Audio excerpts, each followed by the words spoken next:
capítulo 5, passagem conhecida, mas pelo que ocorreu essa manhã, fiquei em casa pensando e falando com Deus o que nós poderíamos estar à noite falando da sua palavra. Pastor Ailton nos trouxe aqui uma palavra falando sobre reverência, temor, respeito. Isso muito mexeu comigo, irmãos. Daí Deus nos dá a graça de lermos em 2 Reis, capítulo 5, o versículo 1 e o versículo 2 da palavra do Senhor. 2 Reis, capítulo 5, versículo 1 e o versículo 2, juntamente vamos ler. E Naamã, chefe do exército do rei da Síria, era um grande homem diante do seu Senhor e de muito respeito, porque por ele o Senhor dera livramento ao Ciro, e era este varão homem valoroso, porém leproso. E saíram tropas da Síria e da terra de Israel, levaram presa uma menina, que ficou ao serviço da mulher de Naamã. Podeis assentar em nome do Senhor. E eu fiquei pensando nesse assunto e o fato que ocorreu na vida de Naamã. Antes que o poder de Deus caísse sobre ele, foi necessário que Deus usasse uma menina. Foi necessário que uma menina se entregasse a Deus para que então pudesse acontecer o milagre que ocorreu. Aí eu vejo sobre a questão de poder e autoridade. Nada melhor, nada comparável àquilo que o homem gosta, que ele deseja em sua vida, de ter poder, de ter autoridade.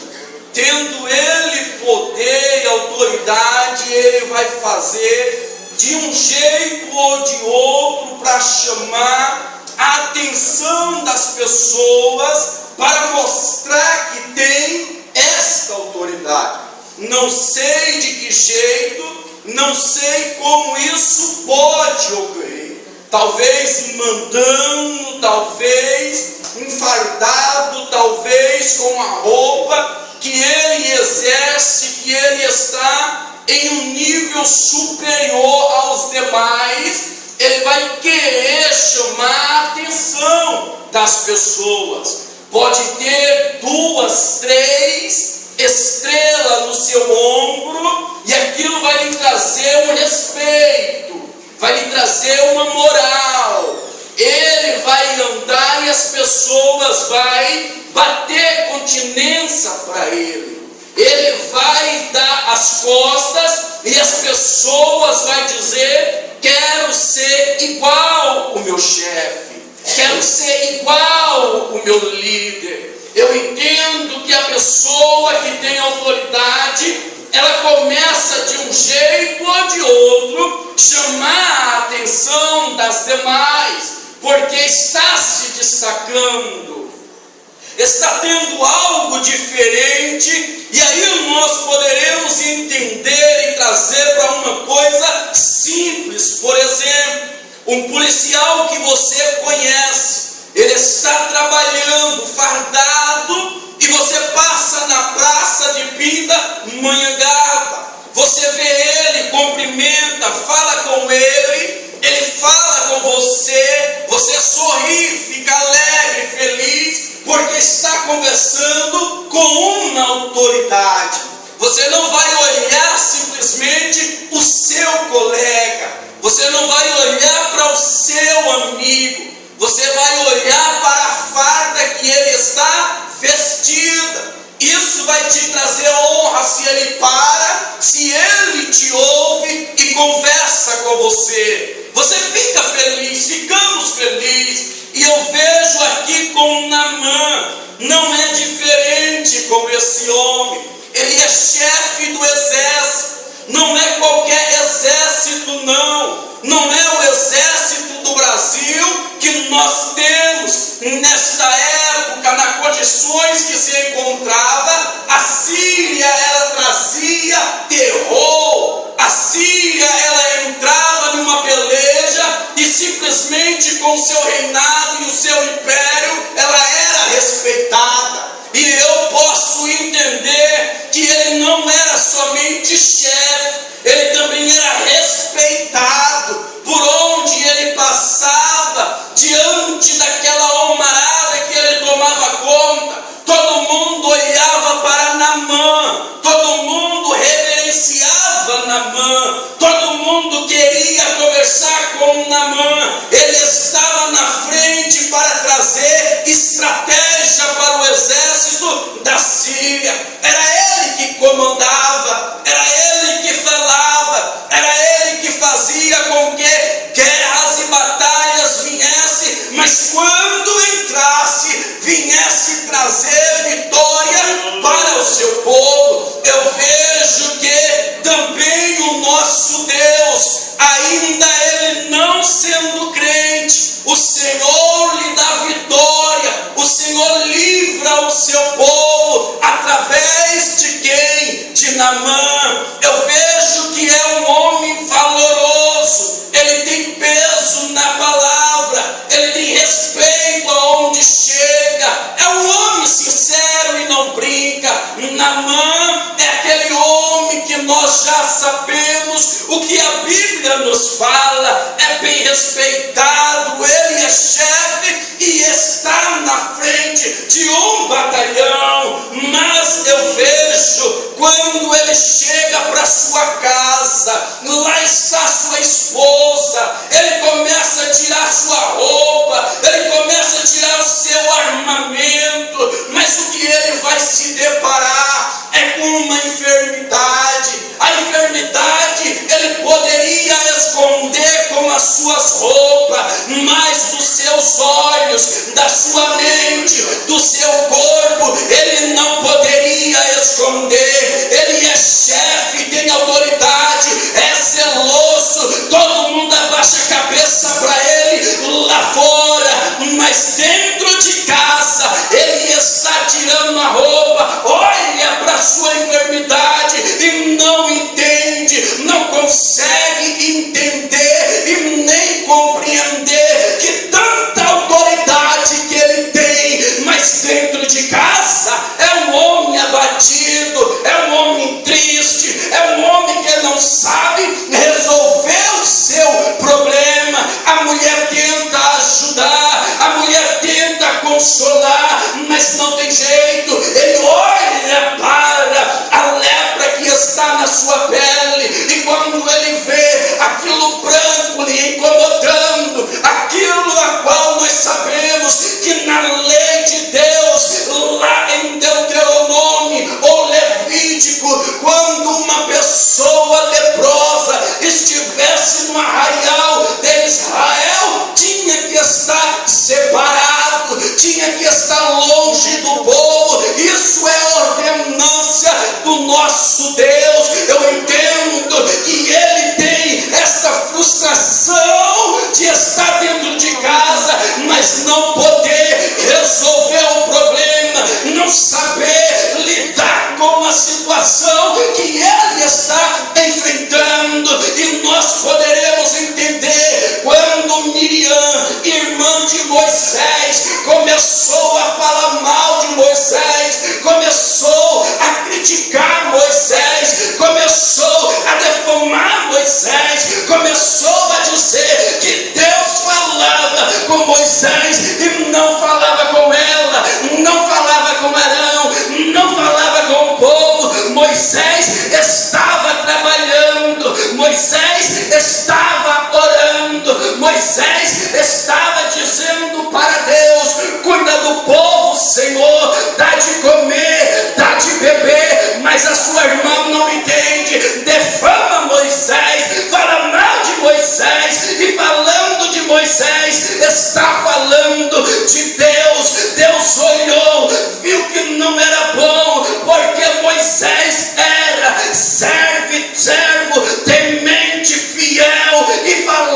sincera, adoração verdadeira, não tem falsidade, não tem duas personalidades, é sincero, Deus recebe, Deus pega. Ei, você ainda não entendeu, está dizendo, moça, daí volta, leu 2 Reis, mas está indo lá para o outro rumo, mas vamos chegar aonde lemos. Vamos chegar, vamos.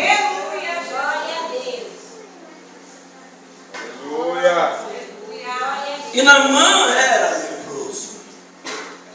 Esse camarada, chefe zeloso, respeitoso, era leproso. Ele não sabia resolver sua situação. Mas sabe o que eu vejo? É que Deus usa alguém, mesmo que você não creia, mesmo que você não acredite, mas Ele usa quando quer usar.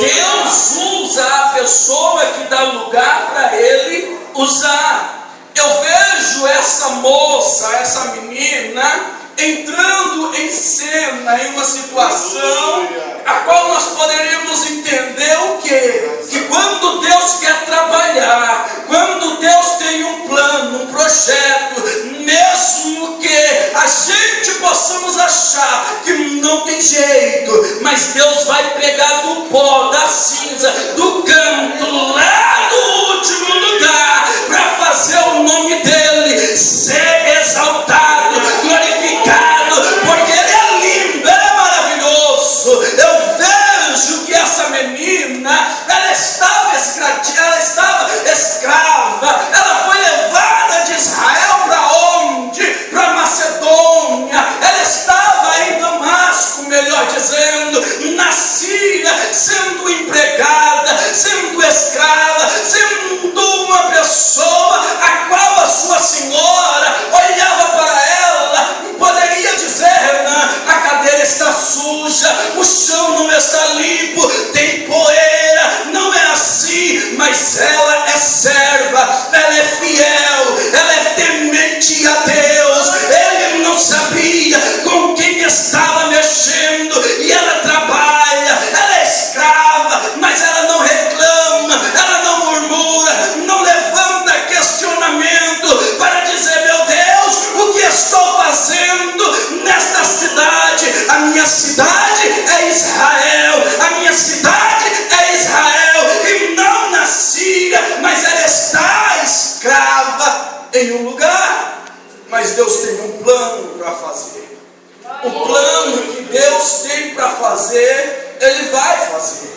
Aí eu vejo que a mulher simplesmente olha para Naamã, o coração dele triste, e ela está trabalhando, não sei como, mas ela ouviu a conversa da sua senhora com alguém, e ela disse assim, ei minha senhora, deixa eu te falar um segredo, deixa eu compartilhar contigo, o teu marido, o teu esposo, se ele for lá em Samaria, ele volta curado, ele não fica leproso, ele não fica doente, ele não fica enfermo, não, lá tem um profeta, lá tem um homem de Deus, quando ele fala, acontece, quando ele profetiza, Deus assina para acontecer um milagre da parte do Senhor. A mulher está ouvindo, e a escrava que está trabalhando,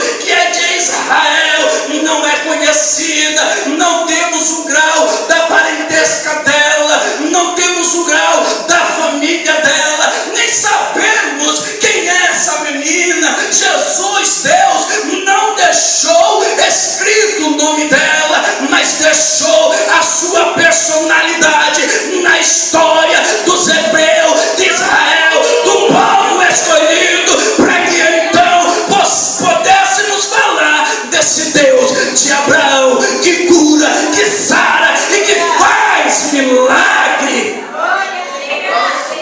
E ela está trabalhando, e quando ela está trabalhando, ela disse, não, minha senhora, o milagre do teu esposo não está aqui em casa, o milagre do teu esposo não se encontra nesse nesse lugar. Fala para ele dar um pulinho lá em Israel. Fala para ele ir em Israel. Chegando lá, com certeza, o homem que está lá, Deus vai usar, vai. Deus vai falar, vai. E o milagre acontece. Ei, para você entender, lepra não tinha cura. Para você entender, lepra não tinha remédio, não tinha medicina na sua época que pudesse trazer de volta a pele da pessoa ao natural. Não, mas uma coisa eu sei, que Deus tem a cura, que Deus tem o poder, que Deus tem a autoridade de falar: lepra, sai em nome de Jesus. Uma coisa eu sei, que Deus tem a autoridade de falar para Naamã: tu és autoridade lá, mas Israel tem que abaixar a cabeça. Tu és conhecido lá, mas Israel tu és desconhecido. Tu és um homem que tem voz lá, mas em Israel a voz é do profeta.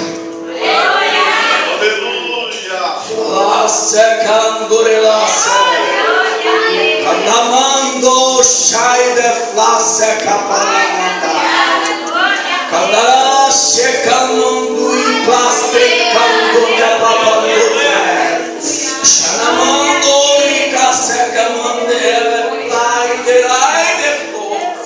Ele entra dentro de casa. Quando ele entra dentro de casa, a esposa vem dizer, não sei como ela chamou, mas eu quero aqui expor uma palavra dizendo: amor tem cura, meu bem tem solução. Ele olha para ele e diz: mas como eu vou ser curado? Não tem jeito, lá fora me conhece por causa da roupa que esconde a ferida dentro de mim, mas dentro de casa, mulher, é tristeza, tristeza, e essa enfermidade que não sai. Ai, manso, ai, minha sueca, ai, deita, lá desce, ai, demando, já nasce ele entra dentro de casa, e quando entra, a mulher vem e diz assim: não, meu bem, a cura não está em casa, a cura não está na Síria, não está no exército, e muito menos no rei. Aonde é que está? Em Israel. Como que está em Israel? Também não sei, mas essa menina, ela abriu a boca dizendo que tem alguém lá que pode te curar, tem alguém lá que pode liberar uma palavra profética na tua vida. Eu não sei qual é a palavra, meu querido, minha querida, que você está querendo, não sei, mas Deus sabe qual é a palavra profética. Deus sabe qual é a palavra que você precisa. Deus conhece a tua necessidade e Ele vai te dar vitória. Ele chega para o rei e começa a falar toda a situação, dizendo: olha, nós pegamos uma menina escrava de Israel e colocamos em nossa casa, e ela conversou com minha esposa. A minha esposa notificou-me que simplesmente eu indo para Israel, lá eu serei curado. O rei escreve uma carta para o rei de Israel. Antes dele chegar, a carta chega primeiro, meu irmão, e o rei está escrevendo, dizendo para o outro rei: olha, eu estou enviando meu servo Naamã, estou enviando para que possa curar da sua lepra, para que receba, para que cuide, trate bem de Naamã, meu servo. O rei de Israel pegou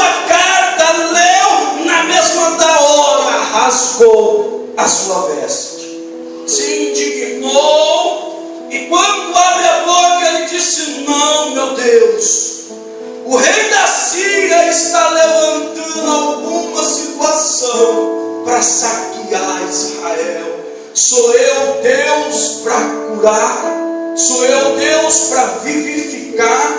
Ou para livrar, limpar, tornar-se limpo um homem da sua lepra? Shalai da soca planamandu quer. Mas o homem de Deus está na sua casa, sentado, deitado, não sei o que ele faz, talvez está de joelho, orando, falando com Deus, mas está sabendo do que está para acontecer. Ao rei rasgou, e Eliseu perguntou para o rei o que tinha acontecido. Ele explica todo o relato, dizendo: e agora? E simplesmente o profeta diz: não, rei, se preocupe, mande vir a terra. Não se preocupe, mande vir até minha casa. Aí eu vejo trabalhar de Deus agora. Eu vejo Deus trabalhando agora. Deus não trabalha quando Naamã vai com seus cavalos e carro para casa do rei de Israel. Levou prata, ouro e levou vestes. Deus ainda não está trabalhando. Mas quando o profeta abre a boca e diz: ei, manda para cá esse problema, manda para cá, porque nós sabemos que Deus vai resolver. Aí eu vejo um homem de Deus, quando está diante de um problema, ele não fica nervoso. Uma mulher de Deus, quando está em problemas, situações difíceis, também não fica nervosa. Um homem de Deus sabe tratar-se com a situação. Ele é prudente, ele vigia, ele antes de falar, ele vigia o que vai dizer, para não sair uma palavra e pegarem aquela palavra e crucificar o homem de Deus. O homem de Deus tem que ter cuidado. Aí eu vejo que esta situação, ele está na casa dele, e lá Deus está trabalhando, Deus está movendo as águas. Ele montou no seu cavalo e no seu carro, sai rapidamente para onde?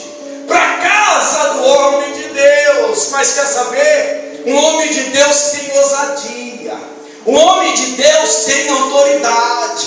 Ele não vai falar, conversar com qualquer um. O homem de Deus escolhe com quem quer falar. O homem de Deus escolhe com quem quer estar. Porque ele é assim. Ele é assim como Eliseu, eu posso entender. Antes de Naamã chegar com a sua comitiva, nem sequer a porta da casa dele ele